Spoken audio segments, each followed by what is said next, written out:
Hello, welcome back. Welcome back to myself more than anything.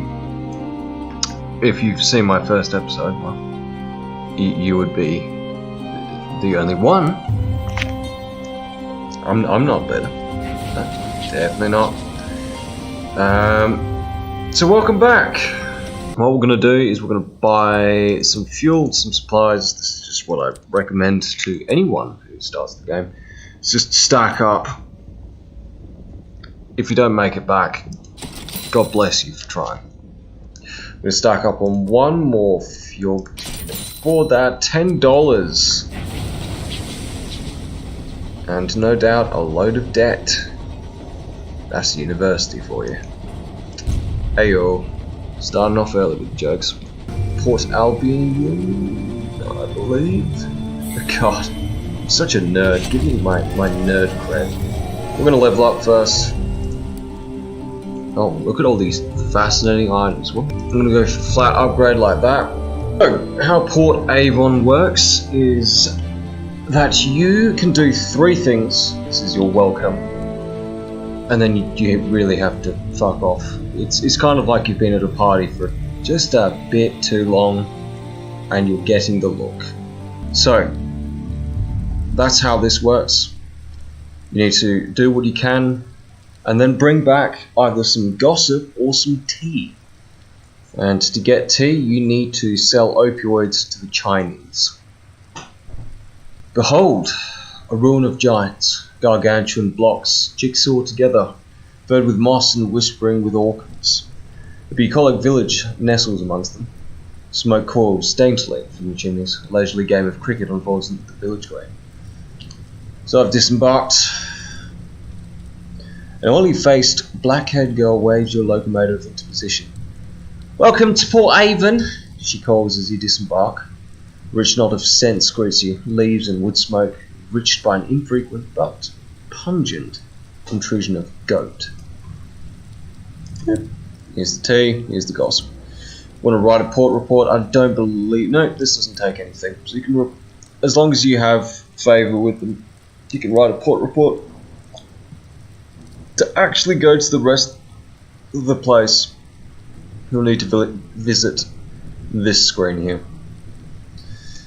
I'm treating you all like the manual from Super Mario Galaxy 2, assuming that you all have the IQ of 50.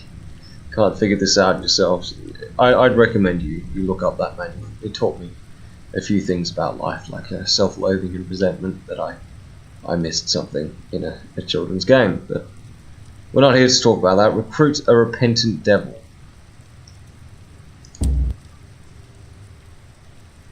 Oh, that offends me. Fine, don't come with me. I don't need you. I don't need anyone. I'm the coolest kid in town. The village green. A golden nebula scintillates above Port Avon's apple trees, allotments, eel fishers, and steeple church. Here you may, if you choose, immerse yourself in the village's quaint rhythms. Part of the village surrounded by orchards of real apple trees that will shit through the avid horizon of seeds.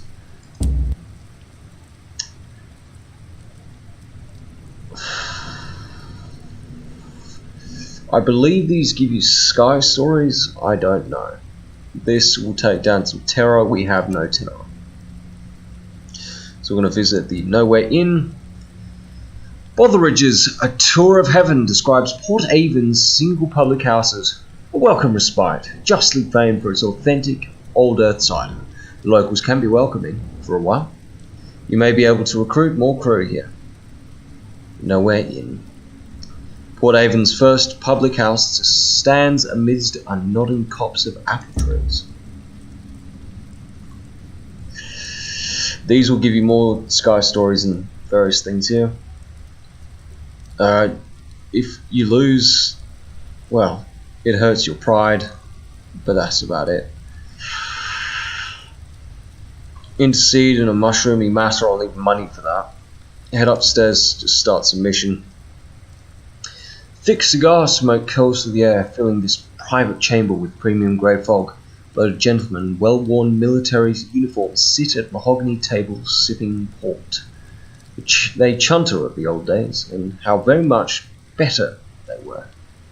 It was a famous club in old London, but home to not just nobles and distinguished soldiers, but ex-ministers, royal courtiers, and other high members of high society. Our sort of people. A stout veteran gives you a polite once-over. I suppose we could countenance an application. Of course, membership is not a matter of mere money. No. He directs your attention to the trophies. Most are old and musty, beneath creatures, deer, foxes, and a bear, all hunted in the members' now long-distant youth. Perhaps if we could help decorate our walls with some impressive local fauna. We could talk matters of first payment, and then membership. Of course, we could hunt the beasties ourselves, and we will. By thunder, we will! But the fire is so warm, and there is port left of the bottle. Weak. I get it. I'll do it for you, don't worry yourselves. So that just sets up a little quest that you can do. Speak to a short-sighted cryptozoologist.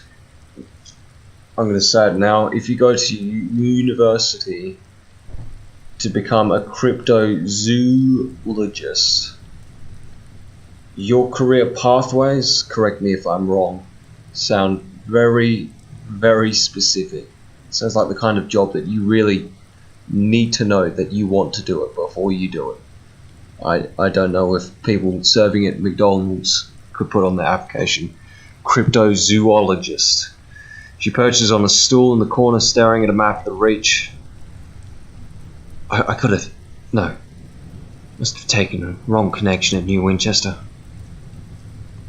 A tiny figure weighed down by two backpacks and a heavy duffel coat looks through thick glasses at her map and then up at you. Excuse me, I need passage. I don't suppose you could help me. I'm on the trail of unusual beasts. I can pay you for your time. Sure. Where do you want to go?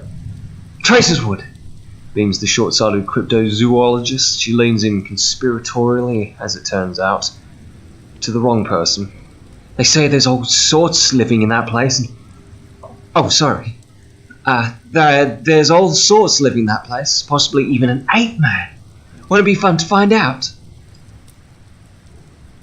No.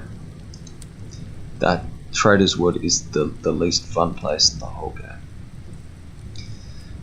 The Cyclopean Ruins. This can get you souls. Like Dark Souls. What palace was this? What giant king made his home here? Why did he abandon the vast stores of souls that the locals still quarry from beneath the stones? Perhaps you might risk a furtive excavation of your own. Not one of the looming stones is quite square, yet they all slot together immaculately. 25, I'm not liking that. And... wow. Well, there you go, ladies and gentlemen. Apparently to enjoy picturesque surroundings, you need heart. Like a Kingdom Hearts game. Not one of the looming stones... So that's pretty much all you can do here. Shops. The bazaar is good for... It's fine. That's fine. These verdant seeds, very much recommend you buy them. They'll come in handy later when I have some money. But we're going to be finding the fast track to money.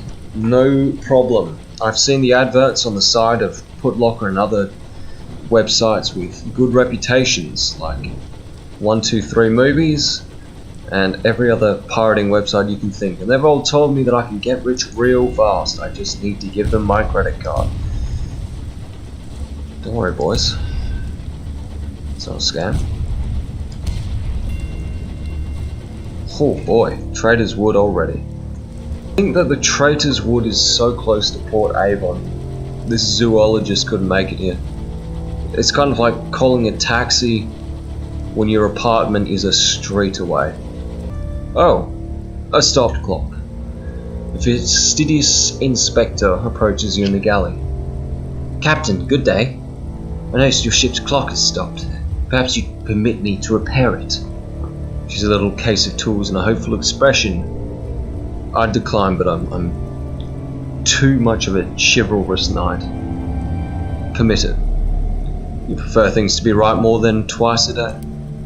An opportunity for conversation. Oh, this is how it works. She gives you a grateful flicker of a smile and sets to work. Soon, she has the back off the clock and has spread tiny cogs across the galley table. Obscure horological tools gleam brassily among them. Everything has a place. I appreciate the opportunity to keep myself busy. Staring too long at the stars is harmful to the temperament.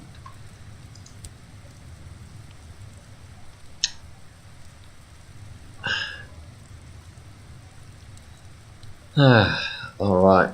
Inquire about her work. She sniffs. It is of fundamental importance that 10 o'clock on the 2nd of June in one corner of the Empire occurs at the same time as 10 o'clock on the 2nd of June in the opposite corner. How is an empire to function if it can't agree what day it is? Unfortunately, the process is complicated by the fact that time is less reliable than it was. The hour's trades has seen to that. Ask for news of London. The seat of the Empire lies in far-off Albion, where a man-made sun burns in the sky. Another sun blazed there once, before her renewed majesty conquered it. London sits in her coat of smog. Courtiers squabble at the foot of the throne of hours, hoping to receive endowments of years. Meanwhile, hard-working civil servants labour to ensure everything runs as it should. Was there a touch of archness there? All was normal. I miss her though. There is no city like London in all the skies. Albion is very different from the Reach, much more civilized. The wide, wild frontier, a sunless domain but impossibly verdant, with gargantuan vines, cathedral-sized bronze woods, and livid fungal archipelagos. It has an uncouth splendour, but I miss Albion and the steady light of the clockwork sun. These sunless reaches are so misty and quiet. She pauses. But critical. The territories here are rich with raw owls. Even vegetation grows on them to feed the whole of London, even if some of it is a dubious shape.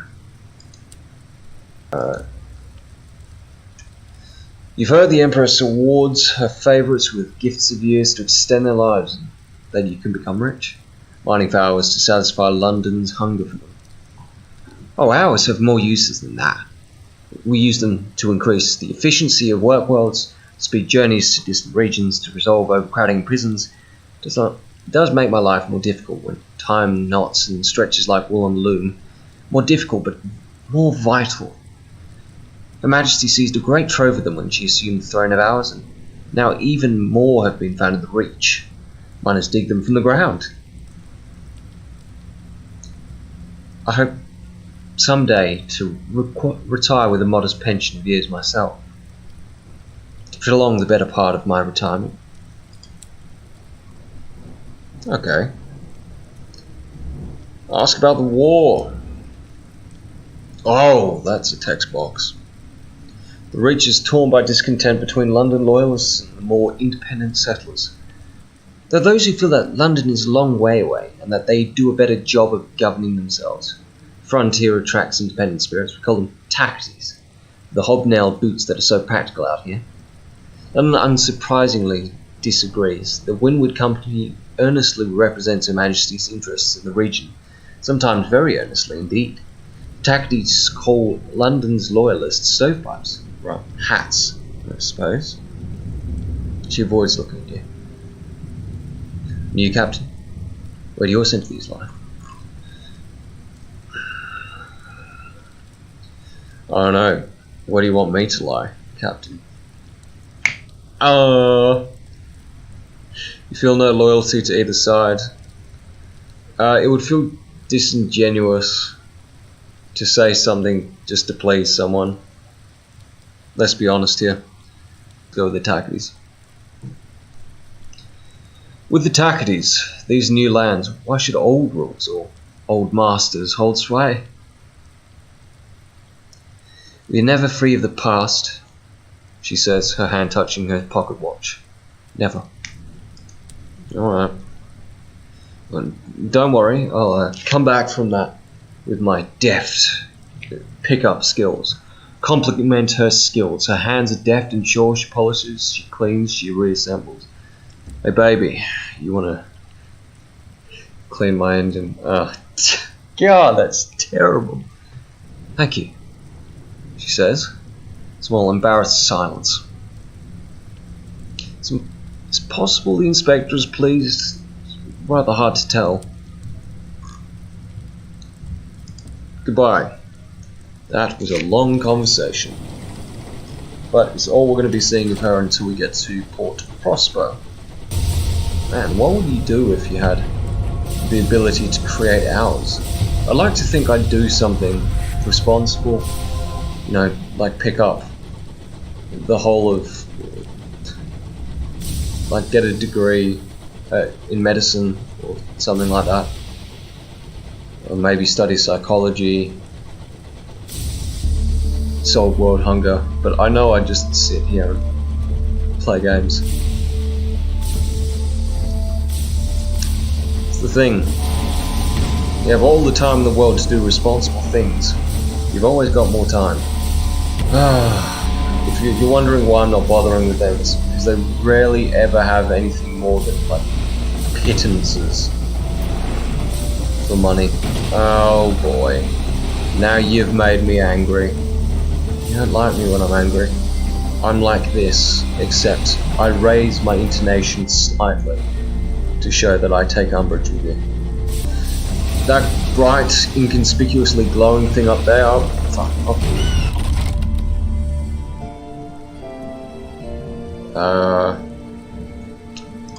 Let's just get parts. That was entirely pointless. Oh, it's the Scriver. Spinster. Yeah, better get out of here. Interact. Regent's Grave.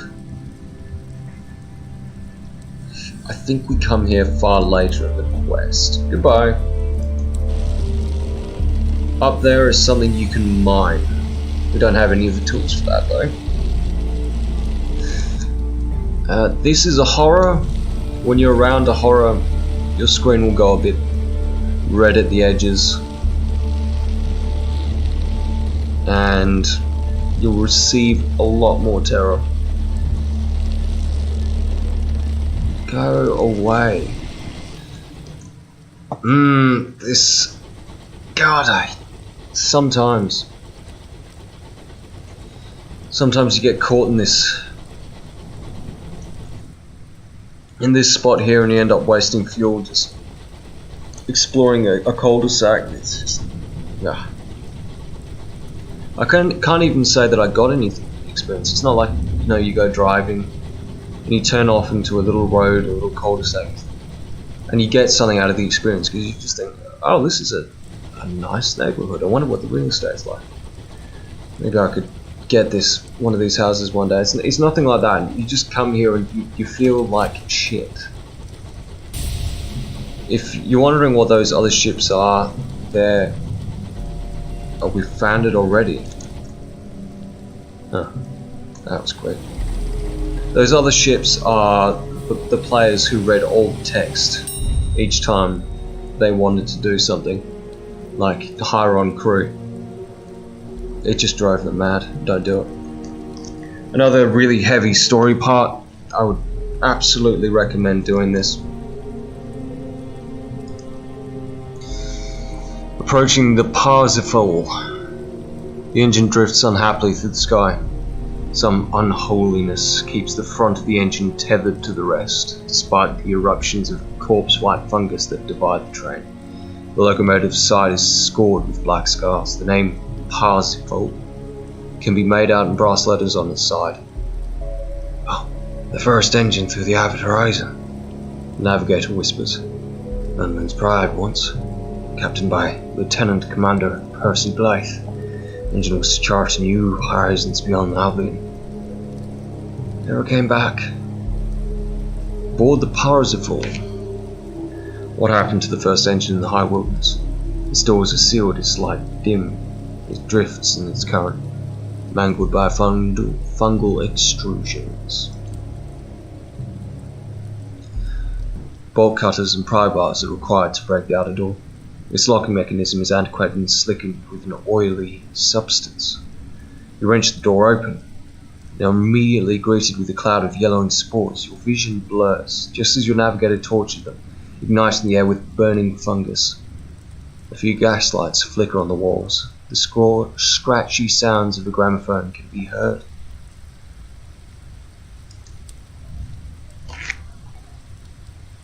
Spores drift through broken carriages like dying fireflies.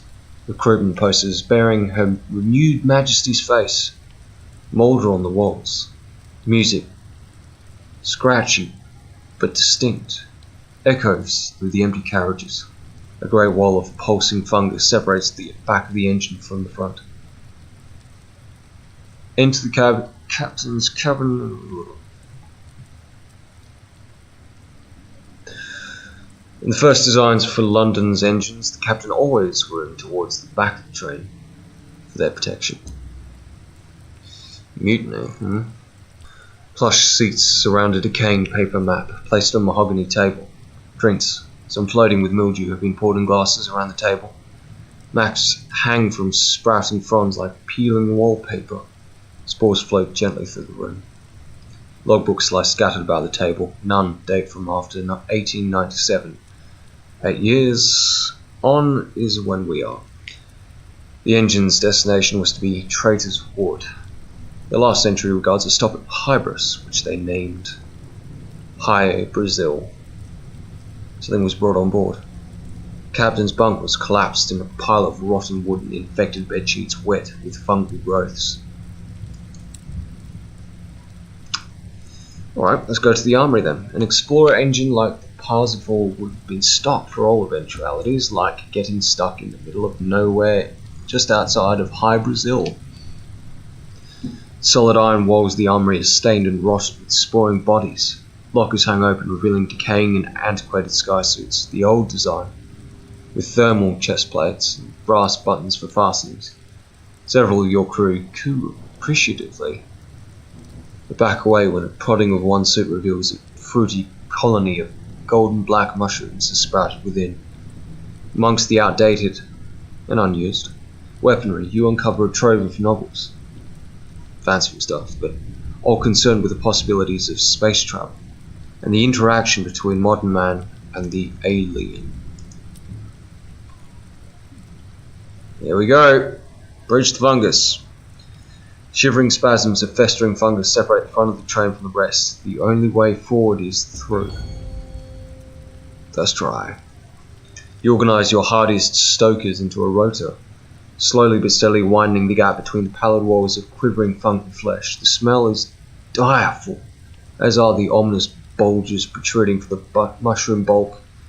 Thanks to your capable direction, however, a wide path is cleared straight through the fungus, bisecting it like two lungs separated by the trachea.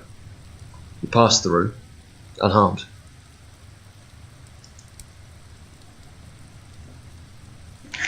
The front of the engine is even more infected with sprouting mushrooms and sporing fungal growths. The engine room lies ahead, seemingly the source of the persistent movement. Before that, however, is a haze of spores rendering the corridor ahead entirely noxious. Explore the crew cabins. In locomotives as old as this, the crew always assigned to bunks near the engine room. The sound of the gramophone are loud here. Battered metal and tormented wood panelling comprised the confines in which the crew dwelled. Chubby toadstools round as pastries dot the cramped bunk beds. Mementos of home scattered about the fruity debris. Slim volumes of Arnold and Blake, vials of honey, and engravings of simple domestic scenes can be found under every bunk.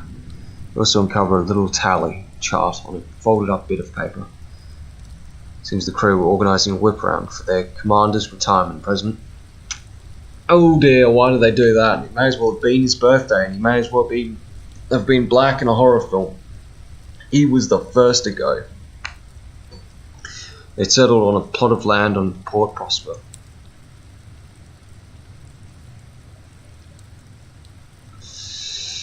Okay. Chances aren't great. Traverse the sporing carriage. Fruiting sacks send clouds of vitriolic orange into the air. Passing through will be hazardous to health. The engine room's just beyond. Alright, give me that. Okay. Oh, I'm in.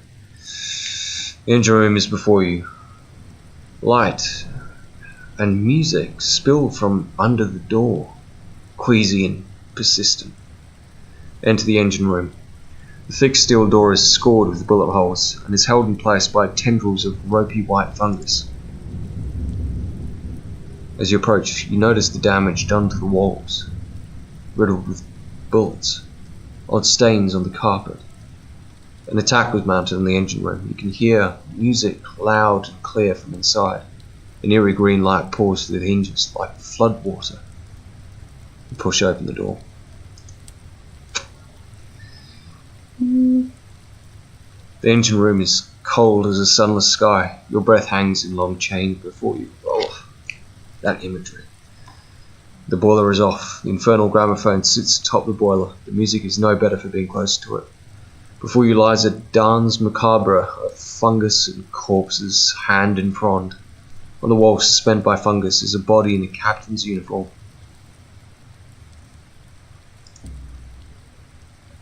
What happened here? The corpses bear bullet wounds. They are unmarred by fungus, decaying in peace. Amongst the rank insignia, you spot a first officer, a chief engineer, and a conductor. All died violent deaths. There are far too few to amount to a full crew. The boiler, a battered, antiquated, wheezing contraption, stands silent and broken. Strips of iron hang in front of it, as though it had suffered an explosion. Inside you find fungus amidst the ashes, clumps and clusters of tendrils that sprout from the charcoal. When burned, the spores would have infected the whole engine.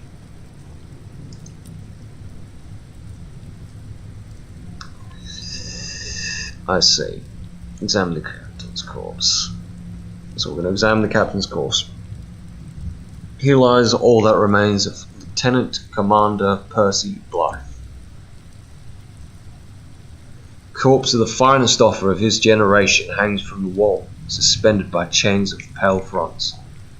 His skin is sallow, there are strands of golden fungus across his cheek, as though a sun sits beneath the skin. His eyes open. Percy Blythe looks down to you. Blue fruiting heads speckle his beard like hanging seaweed. Next to him, the gramophone crackles out his dreary anthems of years past. His mouth opens too wide as he speaks. His jaw cracks.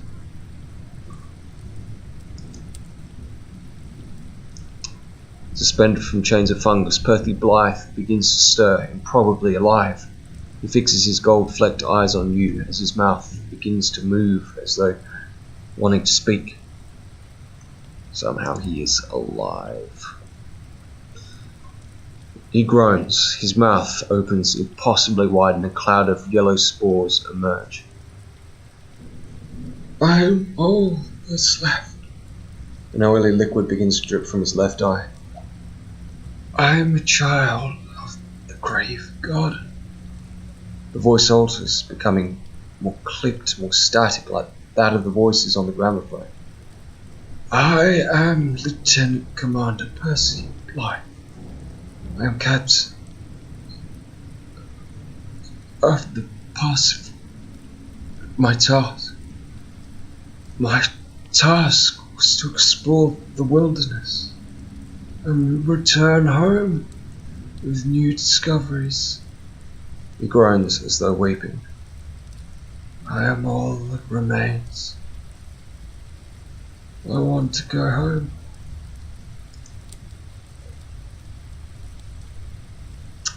Yes, what did you do?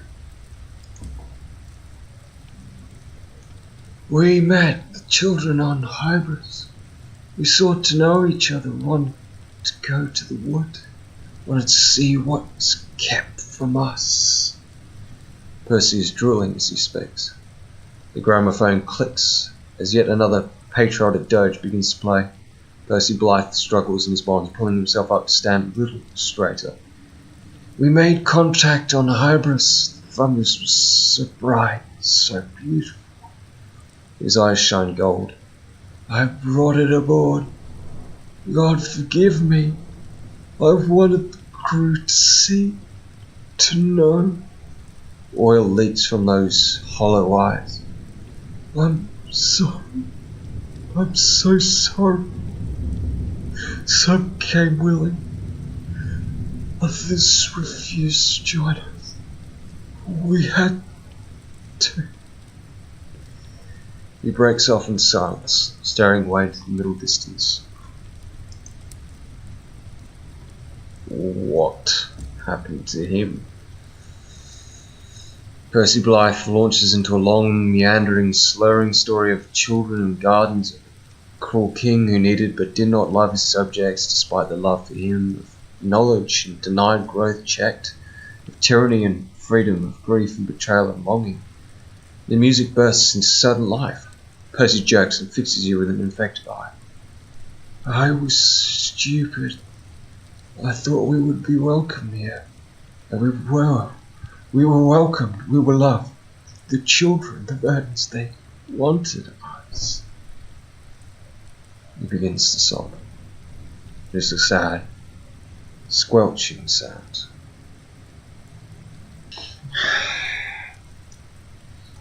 Look. Humanity is great and all, but we could live on to be kind another day. But if we go near him, then we might not be able to be kind another day. So an effective altruist here. The most I could do here in terms of kindness is not die.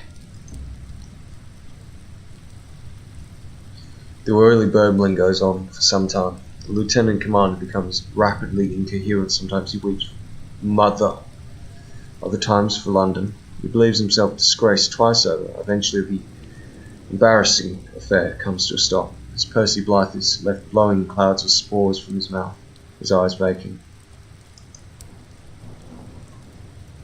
What does he want now? Lieutenant Commander Percy Blythe lets out a low moan and slumps forward. Chains of fungus adjust to accommodate this despair. Home, he slurs, like a man drunk demanding another drink. On Hybris, Mother spored us there. She set out her children across the stars to learn. The traitors would. We were forbidden from entering there, but now its king is dead. But this craft failed before we could arrive. The body jerks, as though shocked. Percy's face rises to face you. London, he rasps. London!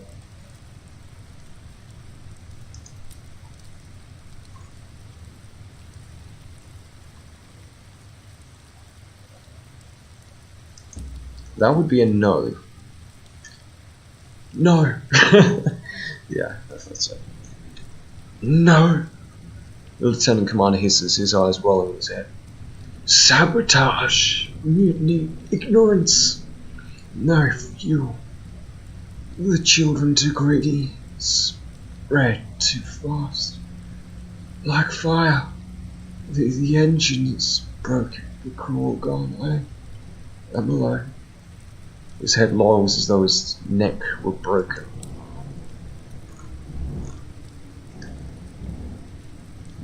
Alright. Lieutenant Commander Percy Blythe, decorated hero of London's forces, first captain through the horizon, gazes at you, slack-jawed and unseen. Please, he rasps. Take me home, country road. Please, he rasps. Take me home. I'll finish this. He twitches.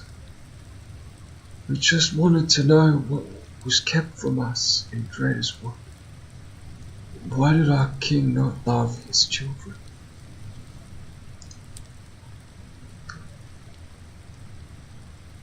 I am not taking this man back to Mother.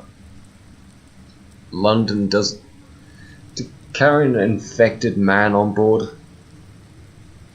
I don't know, maybe we can find him a nice spot below deck where no one will touch him. But you know, when you keep a zombie locked up in a cellar, what always happens? It's when it gets out and it infects everyone. Let's put the pieces together here quickly.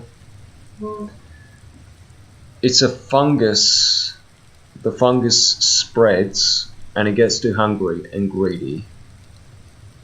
And it wants to go to Traitor's Wood. It commands the captain to go to Traitor's Wood. A fungus that infects people.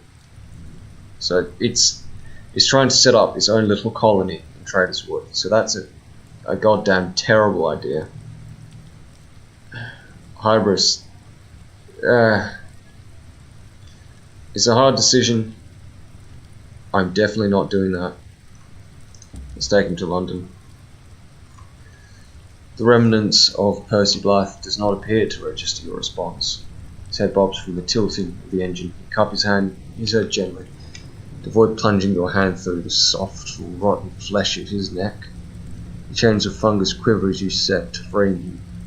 His hand reaches for yours and his gold-flecked eyes meet yours. Annette, please, he rasps. London, I want. Remember as I was.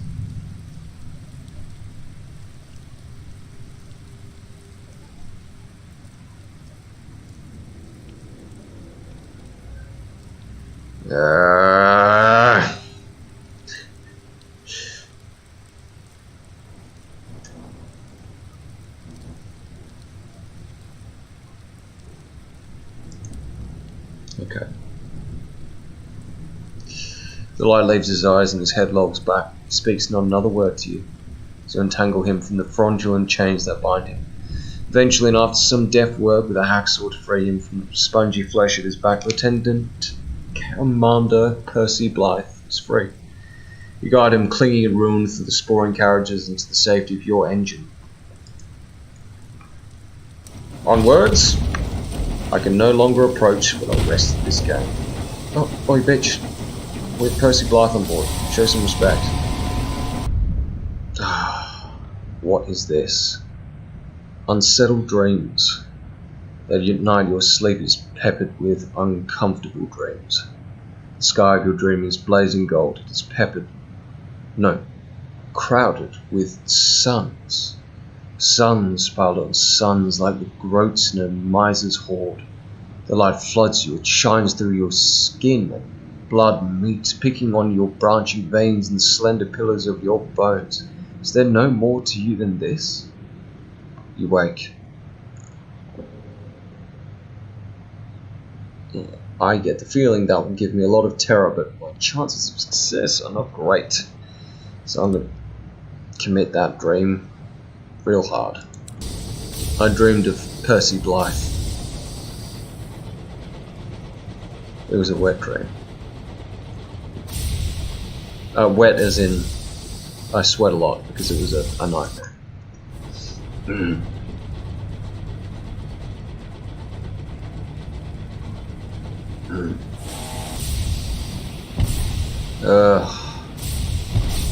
Come on, boys. Leave this good man alone. That's if you want to get. Oh my! Look at. There's an actual war going on. So that's a nice image.